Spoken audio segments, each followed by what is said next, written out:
Bueno, bienvenidos a la segunda clase de Reflexiones del Lenguaje. Hoy vamos a trabajar sobre el texto de Louis-Jean Calvet que se llama Historia de la Escritura, de la Mesopotamia hasta nuestros días. La clase pasada estuvimos viendo el tema del protolenguaje, cómo comenzaba este primer estadio inicial del lenguaje, y ahora vamos a centrarnos en la protoescritura, los primeros sistemas pictográficos que aparecen. Para esta clase virtual les voy a pedir que tengan a mano el texto que yo les voy a mandar en fotos para ir comparando entre los dos los cuadros. Habíamos visto que para que surja el lenguaje era necesario el bipedismo, o sea que la gente empezara a caminar en dos patas. Eh, Acá el texto se pregunta también algunas diferencias entre el lenguaje gráfico y el lenguaje oral, cuál era más utilizado en la antigüedad. Y la cuestión es que, bueno, depende de las situaciones. Por ejemplo, una situación que se necesitara absoluto silencio, por ejemplo, cuando iban de caza para no espantar a la presa, convenía utilizar el lenguaje gestual, ¿sí? En cambio, en una situación de oscuridad por ahí a la noche o cuando dos personas estaban muy alejadas y no se podían ver los gestos, ahí sí tenían que utilizar un lenguaje hablado. Por ejemplo, gritos. Estamos refiriéndonos al protolenguaje básico, ¿sí? Eh, por esta cuestión de que se ve más, no importa la visibilidad, perdón, no importa tampoco las distancias, si se grita se pueden escuchar, tampoco si es de noche, se pueden, no hace falta verse sino escucharse, se tendió a la predominancia de este lenguaje hablado frente al lenguaje gestual. Por eso hoy en día nosotros hablamos más y los gestos muchas veces acompañan al lenguaje hablado, ¿sí? Para empezar a conocer un poco acerca de este comienzo del lenguaje hablado, tenemos que basarnos en el periodo cuaternario superior, esto es, en la era que se le llama antropozoica, es decir, cuando nacen los seres humanos, en la era que ya nace la raza humana de los Homo sapiens. Se divide en dos épocas este cuaternario, en la época superior a partir de hace 20.000, 30.000, 40.000 años como mucho, comienzan las primeras escrituras. Los primeros grafismos, a diferencia de lo que uno creía, no representaban cosas de la vida diaria, sino que son unas pequeñas escrituras que se hicieron en incisiones como cortes en huesos que marcaban ritmos de alguna danza, que puede ser alguna danza de índole religiosa. Lo tenemos en la figura 1, en la figura número 1 son de hace 35.000 años en la zona de Francia.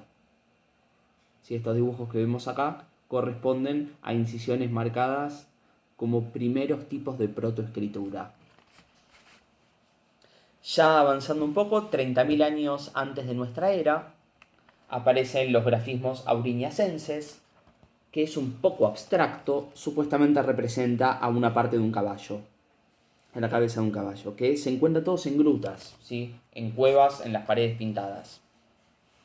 Si comparamos, por ejemplo, con los grafismos de la época magdaleniense, que son de hace 11.000 años, o sea, el primero era de 30.000, el de ahora de 11.000, vemos que ya el dibujo es mucho más concreto, mucho más parecido a un caballo actual, ¿no? La cuestión es que hace 30.000 años, en esta época del cuaternario superior, el hombre ya manejaba las herramientas, podía producir herramientas a partir de una materia prima básica, quiere decir, antes, no sé, si necesitaba cortar, utilizaban la piedra y cortaban. Ahora no, ahora con la piedra pueden fabricar algún elemento que les permita cortar, ¿sí? Eh, el hombre ya producía sonidos para intentar comunicarse, existía el protolenguaje y existía este comienzo de escritura, ¿sí? Por ejemplo, aparecen signos parietales en la figura número 4 que ya no tenían que ver con representaciones literales de hombres y mujeres, con pictogramas, sino ya ideogramas que son simbólicos. Si se ve, todo el primer grupo que vemos acá representan símbolos femeninos y todos los de abajo símbolos masculinos.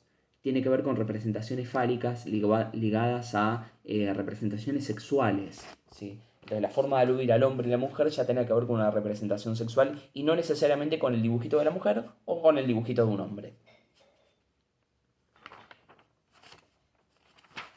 Otro ejemplo lo tenemos por acá.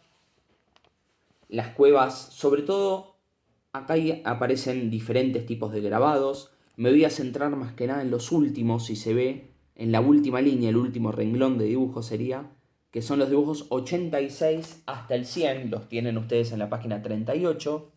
Aparecen dibujos que ya aparecen con signos, ya bastante más complejos, que estos son de las cuevas de Mas d'Azil en Francia de hace 9.000 años. 9.000 años, perdón, antes de Cristo. ¿Sí?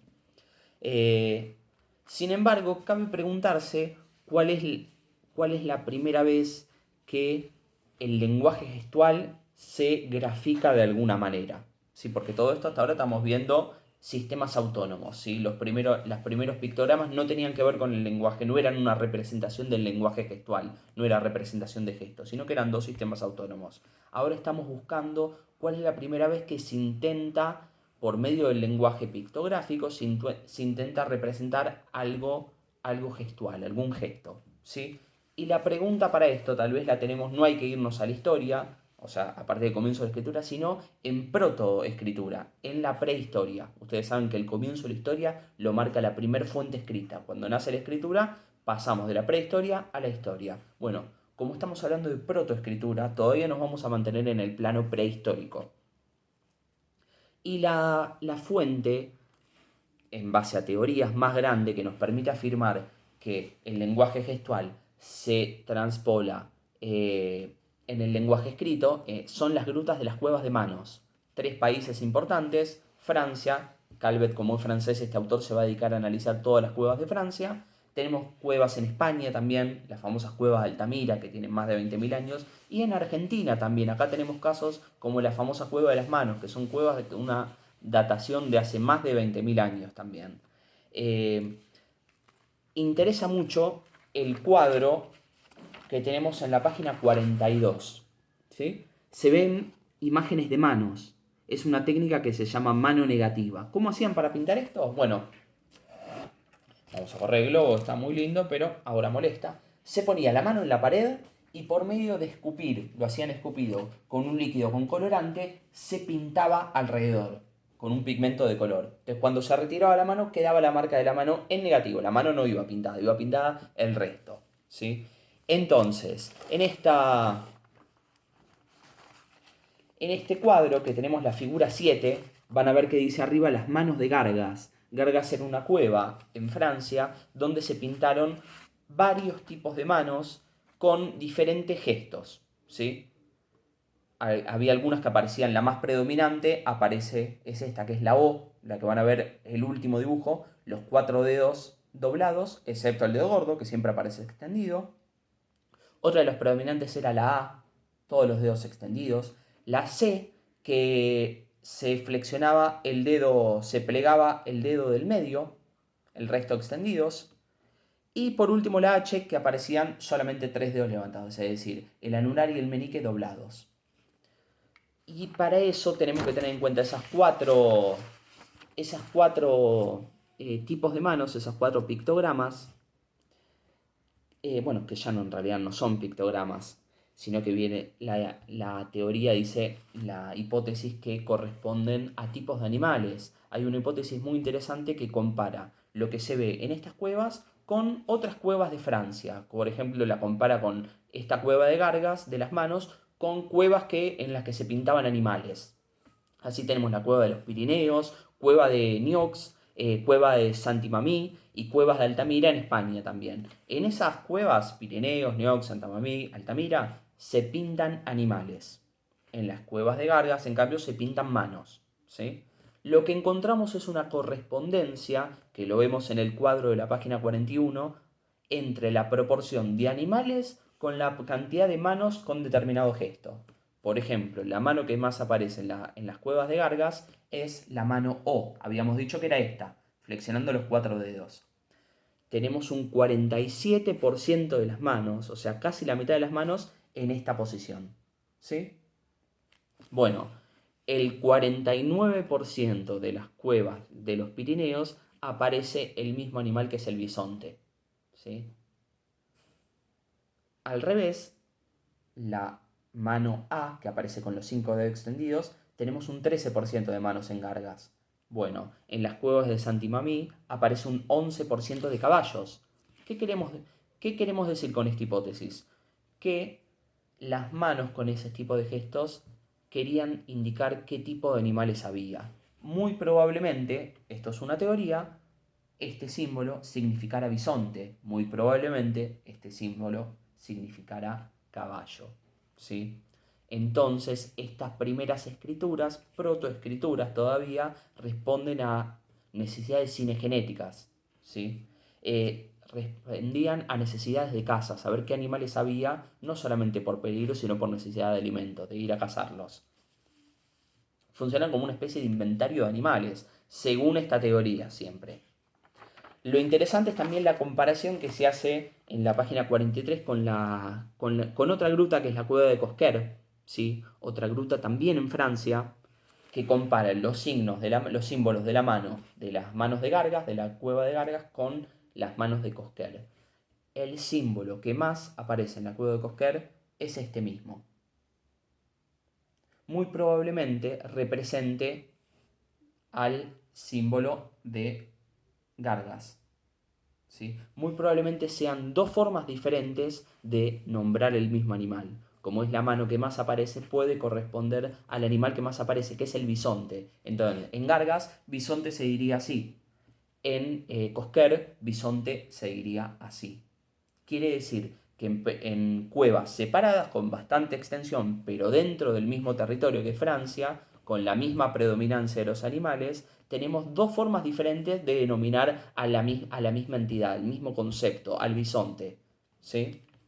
Eh, para ir cerrando, se nombra también como primeros indicios de escritura, ya avanzando en el tiempo, los glifos mayas, los vemos en la última página, y las cuevas que acá se ven de Acum en Yucatán. En estas grutas ya aparecen versiones más detalladas de los animales y el calendario lunar maya. Los glifos mayas que lo que tienen son manos en diferentes posiciones y lo que están indicando es los periodos lunares. Periodo de luna llena, luna nueva, cuarto creciente, cuarto menguante. ¿Por qué era tan importante la luna? ¿Porque la consideraban como una deidad? Bueno, porque eso les permitía marcar el tiempo. ¿Sí? Ellos sabían que cuando aparecía la luna llena y cuando volvía a aparecer después de todo el ciclo lunar, o sea, después de 28 días, la luna llena, ahí tenían una unidad para medir el tiempo. ¿Sí? No solamente contar cuando salía el sol y salía la luna en cada día. La forma de contar el tiempo, que para nosotros es el mes casi que corresponde con el calendario lunar, tenía que ver con facilidad a la hora de contar el tiempo para saber en qué momento había que plantar, en qué momento hacía frío, en qué momento había heladas, en qué momento había sequías, en qué momento había inundaciones. Empezaron a ver que cada determinada cantidad de tiempo había sequías, cada determinada cantidad de tiempo había inundaciones. Entonces empezaban a medir el tiempo para saber cuándo era conveniente plantar, ¿sí? Porque eso implicaba la diferencia entre conseguir o no el alimento en una economía de base agropecuaria como era la economía y el estilo de vida maya, ¿sí? Por eso era muy importante el calendario lunar para ellos. Estos son algunos de los primeros tipos de pictogramas encontrados. Y la clase que viene vamos a ver un texto de Walter Ong sobre diferencias entre escritura y oralidad. Un texto muy muy lindo también y cortito que lo vamos a poder leer en cuarentena tranquilos desde casa sin demorar mucho tiempo. Bueno, cualquier duda nos hablamos por el WhatsApp y nos vamos mandando mensajes.